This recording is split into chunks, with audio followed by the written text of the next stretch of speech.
নমস্কার বন্ধুরা, টেট সংক্রান্ত আজকের যে লাস্ট ভিডিও সেখানে আপনারা তিনটি গুরুত্বপূর্ণ পজিটিভ আপডেট পাবেন। প্রথম আপডেট যেটি হচ্ছে সেটি যে ত্রিপুরার টেট মামলা ছিল সেই সম্পর্কিত, এবং সেকেন্ড আপডেট যেটি সেটি হচ্ছে সুপ্রিম কোর্টের ওয়েবসাইটে রেজিস্টার্ড হয়ে গেছে উত্তরপ্রদেশের পরে সেকেন্ড একটি বড় রাজ্যের রিভিউ পিটিশনস। সেই তথ্য আপনাদের সঙ্গে শেয়ার করব। তার পাশাপাশি আরও একটি নতুন রিভিউ পিটিশনস সাবমিট হয়েছে সেটিও আপনাদের শেয়ার করব। তার পাশাপাশি এই আইনি লড়াইয়ের বাইরে শিক্ষকরা বড় কী ধরনের আন্দোলনের পরিকল্পনা করেছেন সেই আপডেটও শেয়ার করব। তো চলুন শুরু করা যাক। প্রথমত, আজকের যে টেট মামলা ছিল ত্রিপুরার, সেটি আমাদের যে রিভিউ পিটিশনস বা টেট যে অরিজিনাল কেসের যে মামলার সাপেক্ষে এটিকে একটি ওয়ার্ম আপ ম্যাচ হিসেবে ধরা যেতে পারে। কার মামলার যারা জাস্টিস ছিলেন তারা 1/9/2025 যে রায় ঘোষণা হয়েছে সেই মামলার একই জাস্টিস, অর্থাৎ জাস্টিস দীপঙ্কর দত্ত এবং জাস্টিস মাসিহ। তো এই মামলার হিয়ারিং ছিল একটি লিটমাস টেস্টের মতো। তারা কি কমেন্ট পাস করেন সেদিকে কিন্তু আমাদের সকলের নজর ছিল, কারণ উভয় ক্ষেত্রে দেখা গেছে বা অনেকে বলা শুরু করেছিলেন যে সরাসরি আজকের মামলা শিক্ষকদের অর্থাৎ ত্রিপুরার শিক্ষকদের বিরুদ্ধে চলে যেতে পারে। তার কারণ হচ্ছে তারা একটি কথাই বলে এই মামলা খারিজ করে দিতে পারতেন যে 1/9/2025 টেটের যে অর্ডার বা জাজমেন্ট পাস হয়েছে সেই অনুযায়ী সবাইকেই চলতে হবে। সুতরাং ত্রিপুরা গভর্নমেন্ট যে শর্ত দিয়েছে টেট কোয়ালিফাই না করলে এই সমস্ত টিচার্সদের রেগুলারাইজেশন করা সম্ভব নয়, সেটিকেই মান্যতা দেওয়া হয়ে যেতে পারত। এই ধরনের একটি আশঙ্কা কিন্তু ছিল, কিন্তু আজকে আমরা শুনানিতে প্রথমেই কিন্তু একটি পজিটিভ বার্তা পেয়েছি। বিচারপতিরা নিজেরাই জানিয়েছেন 1/9/2025 যে জাজমেন্ট সেটি ফাইনালি রিভিউ পিটিশনের পরেই কিন্তু তার অন্তিম পরিণতি আমাদের সামনে আসবে। অর্থাৎ কিন্তু এই মুহূর্তে রিভিউ পিটিশনের যে প্রক্রিয়া তার মধ্যে যে রয়েছে সেই তথ্য বা সেই হিন্টস কিন্তু জাজরা দিয়েছেন, এবং যেটি জানা যাচ্ছে তামিলনাড়ু গভর্নমেন্টের যে রিভিউ পিটিশনস সেটি আগে শোনা হবে, তারপরেই ত্রিপুরার গভর্নমেন্টের এই মামলার শুনানি 19 নভেম্বর 2025 ধার্য করা হয়েছে।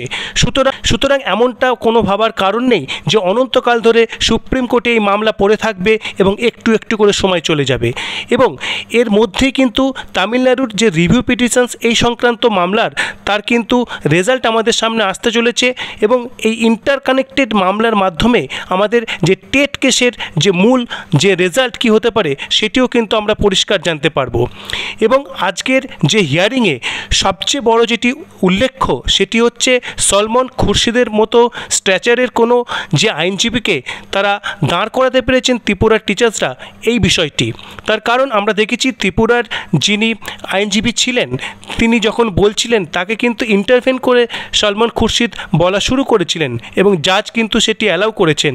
এই ধরনের ঘটনা ঘটানোর জন্য কিন্তু এই ধরনের একটি বিগ ফিগারের প্রয়োজন হয়, যেটি কিন্তু অলরেডি এই মামলায় অ্যাসোসিয়েটেড হয়েছেন, যেটি অবশ্যই একটু পজিটিভ খবর। আজকের যে শুনানি হয়েছে সেই যে লিটমাস টেস্ট ছিল সেই টেস্টে পাস করে গেছেন টিচাররা, এটি বলা যেতেই পারে।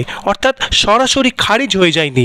1/9/2025 যে জাজমেন্ট তাকে পুনরায় প্রতিষ্ঠা দেওয়া বা তাকে ইমপ্লিমেন্ট করতে বাধ্য করানো এই ধরনের কোনো পদক্ষেপ কিন্তু আমরা দেখতে পাইনি।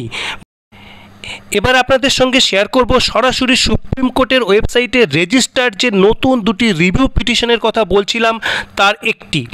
দেখুন, এটি ফাইল করেছেন Kerala school teachers union versus Anjuman Ishaati Taleem trust, এবং এটি ফাইল হয়েছে দেখুন 13 অক্টোবর 2025 8:29, অর্থাৎ আজকে রাত্রি 8:29 কিন্তু এটি রেজিস্টার্ড হয়েছে, এবং এটি লাস্ট রেজিস্টার্ড রিভিউ পিটিশনস। কিন্তু আপনাদের সঙ্গে এবার মোস্ট ইম্পর্টেন্ট যেটি সেটি শেয়ার করব।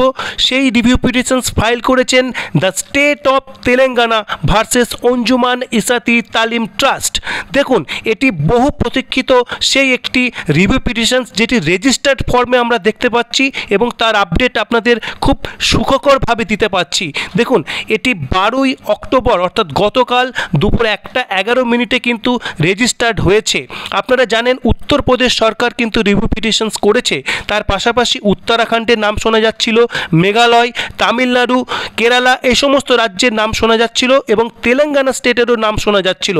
সেই বিষয়ে কিন্তু আমরা পূর্ববর্তী একটি প্রতিবেদনও জানিয়েছিলাম।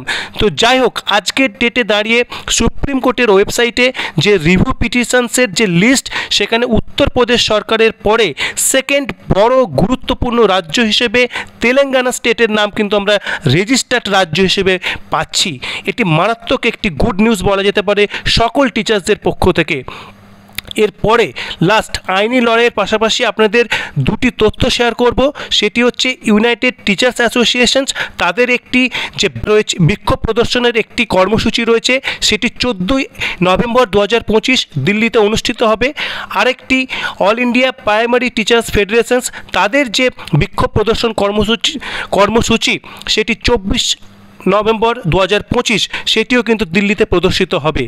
এবং এই তিনটি গুরুত্বপূর্ণ পজিটিভ আপডেটের সঙ্গে সঙ্গে আজকের ভিডিও শেষ করছি এবং আপনাদের জানিয়ে রাখি আগামীকাল দুর্দান্ত একটি পজিটিভ আপডেট যুক্ত ভিডিও আপনাদের শেয়ার করব। তো আপাতত এটুকুই, ধন্যবাদ। যদি ভিডিওটি ভালো লাগে লাইক, শেয়ার এবং চ্যানেলটি সাবস্ক্রাইব করুন। ধন্যবাদ।